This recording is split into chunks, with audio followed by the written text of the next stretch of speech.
Hi everyone, welcome back to Miller Music Studios.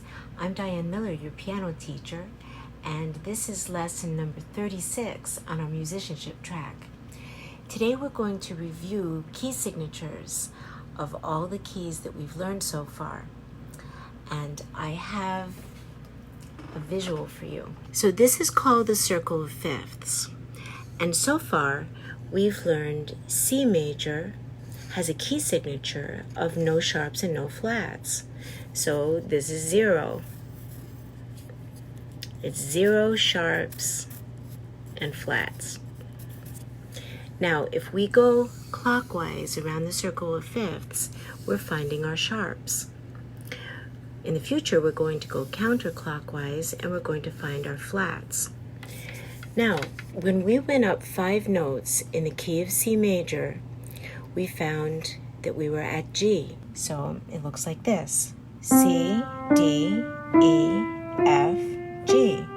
That's our 5th note up.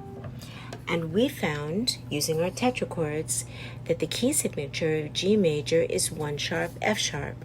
So now we have 1 sharp, and it is F sharp. So first we had 0 sharps and flats. Then up a 5th, we have 1 sharp, F sharp.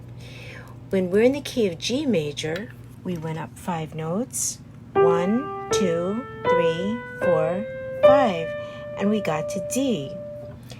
We found, using our tetrachords, that D major has a key signature of 2 sharps. And those are F sharp and C sharp.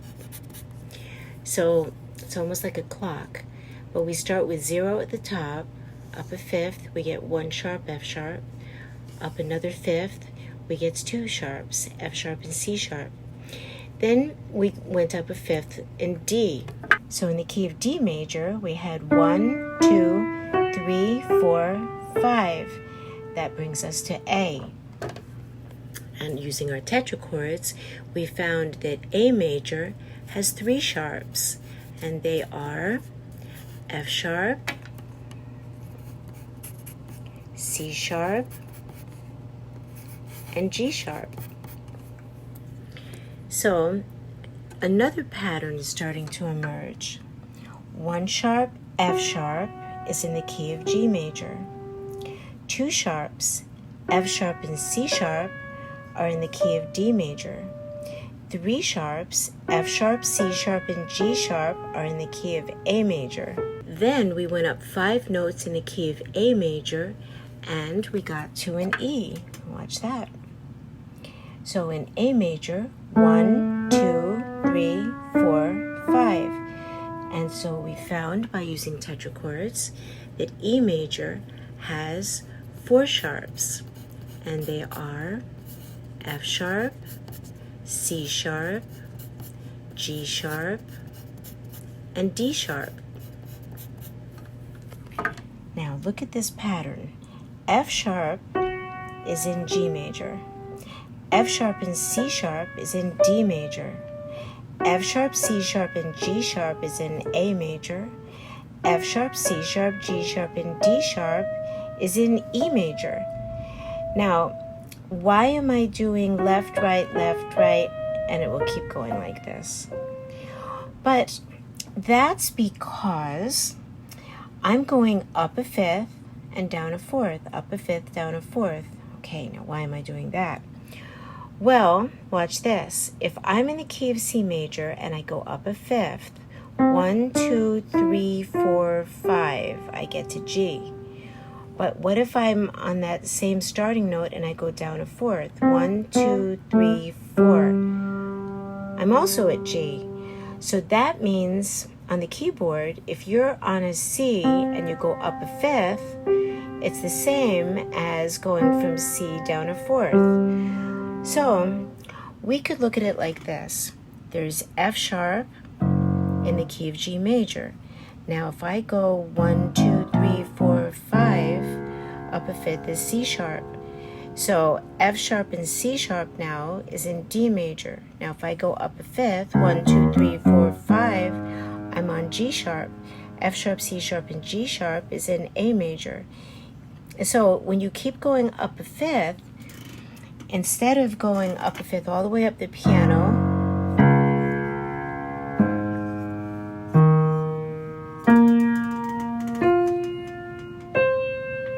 you can actually do that all right in front of yourself like this.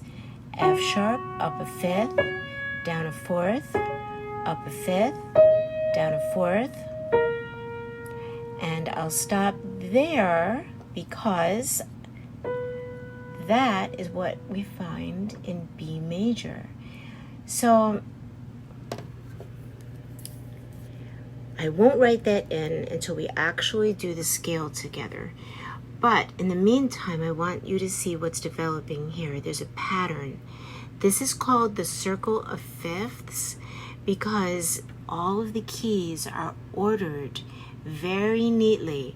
I think of it like the planets around the sun, that everything is very orderly. So we have C major, no sharps, no flats. G major, 1 sharp, F sharp. D major, 2 sharps, F sharp and C sharp. A major, 3 sharps, F sharp, C sharp, and G sharp. E major, 4 sharps, F sharp, C sharp, G sharp, and D sharp. And so now we're going to go to learn B major. I'd also like to mention why I've come up with this pattern of learning the key signature, the scale, the chords, the arpeggios, and then learning the next key so that you can learn those chords, and then we go back to the cadence of the original key.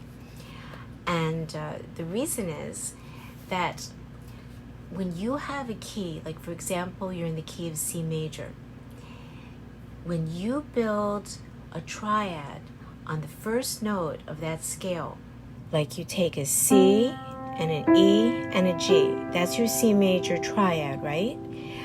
Well, the cadence that we learn is basically a combo. It's a combination of our main chords.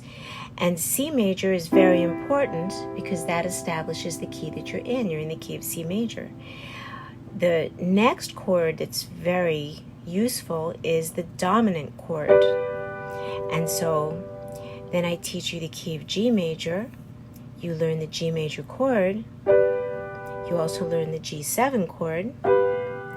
Then we're able to go back and input it for our C major cadence. So we go C major, G major, C major, and we do the inversions. We also play C major, G7, because that's the dominant 7, and C major. Okay, then when we go up a fifth and we learn our G major scale with the 1 sharp, F sharp, G major is tonic, but now 1, 2, 3, 4, 5 dominant, the 5th note is a D. So we need to learn our D major scale so that we can learn how to play the D major chords.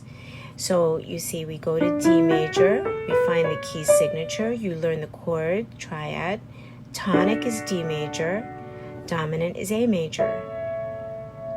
So we go back and we put it in the G major cadence. G major, D major, G major, and dominant 7, G major, D7, G major. So we learned the C major cadence with G major. We go up a fifth. Here's G major with D major in the cadence. We go up a fifth and we have D major, combination is with A major in the cadence. Then we go up a fifth, and A major, the combination is with E major. We go up a fifth, and we have learned E major, and it's arpeggio, well, the scale, the chord, the arpeggio, which is the broken chord, correct? But we can't do the cadence until we know the B triads. So let's go to our next lesson and let's find the key signature For B major, we'll learn the B major chords, the B7 chords, then we can go back to E major and we can play our cadence. How does that sound? Isn't this exciting? You're learning the language of music. Once you know all of the keys, there's 15 major keys. Each one I'll teach you has a relative minor. And in each major key, we learn the most important chords, and that's tonic and dominant. And then in the future, I'll teach you another important chord, and that's subdominant. But that's in the future, but it's exciting to learn all of this with you.